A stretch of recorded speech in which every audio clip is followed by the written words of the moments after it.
Hi, my name's Michael Dutnall. I'm the exec chef at the Royal Air Force Club. The dish I'm cooking for you today is a honey and poached pear tart with a calvados and honey custard. So earlier this year we installed beehives on our terrace, and we're using our own honey to make the pear tart. So throughout all of our menus now we've been introducing the honey slowly but surely in all of our dishes. Yeah? So that's what came up. That was the forethinking or the thought behind this dish. At the club we tried to use as much UK sourced produce as possible, and the honey and pear tart is very seasonal right now. We've just harvested or just received our batch of honey for the year, and now we're working on using that through our menus. So I left school and I went straight into the Connaught Hotel. I was fortunate enough to get a 5-year apprenticeship. At the time, 5 years was the work you had to do, and the biggest influence there was Michel Boudin. Yeah? He was my mentor, and he was a firm believer, or a great believer, in the apprenticeship program, and it was a fantastic opportunity. Yeah? So here at the RAF Club we have the dining room, and in the dining room we cater to our members. It's quite a vast mix. We have 25,000 members, so to try and please all tastes, we have a menu that is aimed at some traditional classics, as well as a club menu where the chefs in the kitchen get involved, and we're a little bit more adventurous, yeah, which appeals to a certain sector of our membership.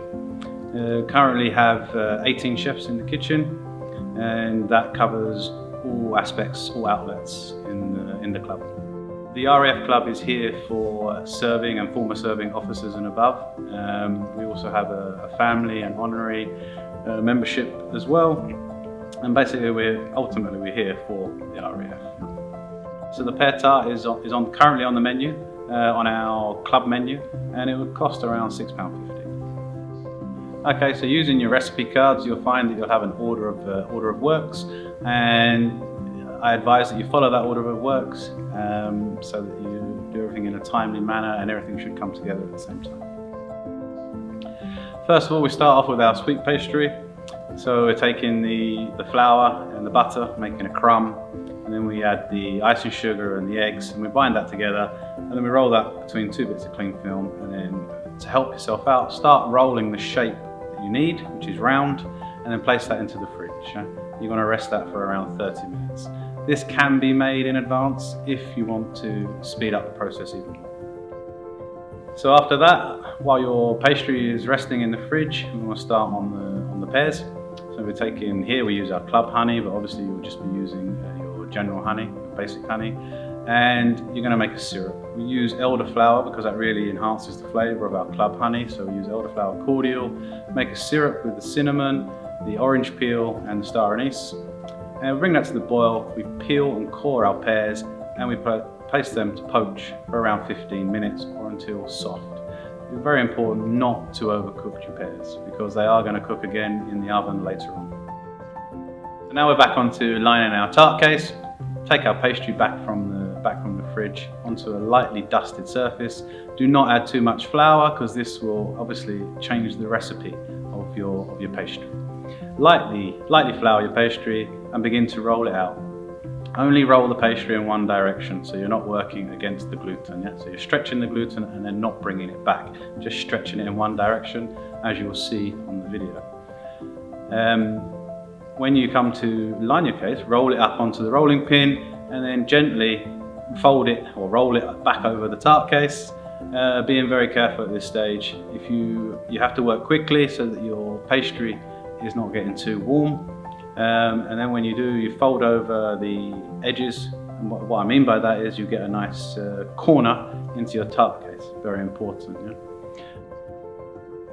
Coming to the rim of your tart case, make sure you pinch in a little bit of excess paste, and then you will then do that all the way around, rolling pin over the top, and then you will make what we call proud your tart case by squeezing back the sweet pastry back around.